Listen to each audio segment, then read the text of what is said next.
Hello, I'm Sensei Alex Kikuya. The title of today's talk is I Dream of Labor. Before we get into that, please subscribe and hit the notification bell.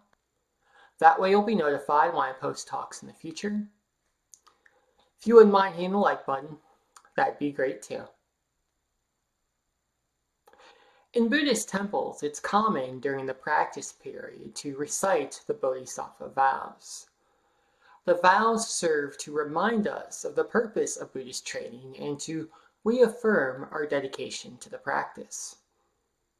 The vows go as follows. Sentient beings are numberless. I'll save them. Delusions are endless. I'll see through them. The teachings are infinite. I'll learn them. The Buddha way is difficult. I'll walk the path. Part of the great wisdom and infinite compassion of Buddha, one of the many evidences of his genius, is how the vows intersect with each other so beautifully. In order for us to save sentient beings from suffering, we first need to see through our delusions. In order to see through our delusions, we need to learn the teachings. In order to learn the teachings, we have to walk the Buddhist path, and inevitably, if we walk the Buddhist path, we will save sentient beings from suffering. Thus, if we keep only one of the Bodhisattva vows, it's guaranteed that we'll keep them all. In this way, our practice as Buddhists is not linear. We don't rush off to the end or look for shortcuts. Rather, it's a very healthy, very life-affirming loop. And every time we walk through that loop, we make life a little better, not just for us, but for the people around us as well.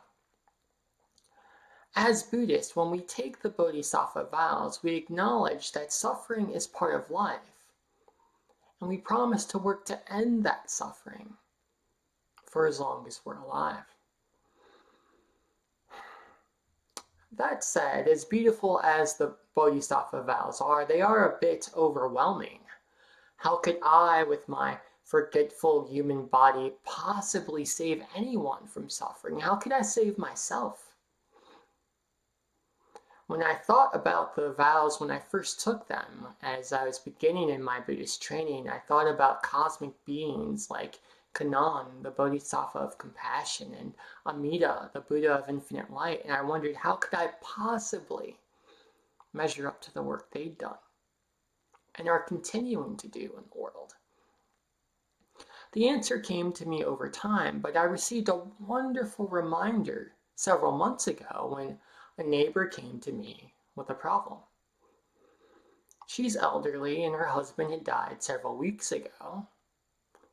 And I guess historically he'd been the one to handle the yard work. She tried to do it on her own, but it didn't work. So she asked me if I knew the number of a good and cheap landscaper that she could call. Unfortunately, I didn't have the number of such a person, so I gave her my condolences, and then I told my neighbor that I would be handling her yard work from now on. So I cut my grass here on the property, and then I ride my tractor over to her yard, and I cut that as well. Every now and then, as a bonus, she asked me to do some other things, trimming bushes, pulling weeds. And it's all fine. I like doing the work, and I'm glad that I can make her life a bit easier. But what's even better is it helped me gain a deeper understanding of the Bodhisattva vows. I now realize that when Buddha put the Bodhisattva vows into place, he didn't do so with the expectation that we'd be fully enlightened beings with miracle powers that could end suffering with the snap of a finger. Rather, he was reminding us that these frail human bodies can actually be quite powerful when used correctly. That with the power of these two hands, we can end suffering not just for ourselves, but for the people around us as well. That as Buddhists, our manual labor is one of the greatest gifts we can give to the world.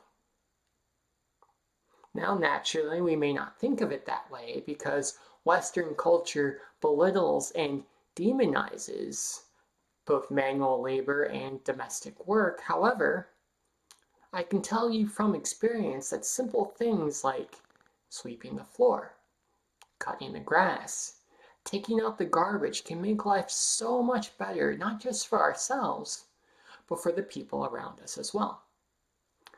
Try this one on for size. Have you ever been hungry, went to the kitchen to prepare some food for yourself, and then realized that the exact pots you need to use are dirty and lying in the sink? I have. Now take that suffering you experience and realize that every time you wash the dishes, you are ensuring that you and no one else has to feel that way. Thus, every time we do any of these seemingly menial tasks, we are keeping the Bodhisattva vows. We are saving ourselves and all sentient beings from suffering, one job at a time. As Buddhists, it's important that we realize that the Bodhisattva vows are not about cosmic beings, they're not about miracles. They're about the small things we can do here in daily life. And now, whenever I take the vows as part of my own personal practice, I no longer think about Kannon or Amelia, as wonderful as they are. Instead, I think about my neighbor. I think about my family. And I ask myself, what small task, what little chore can I do with these two hands to help them get through the day? Amitabha.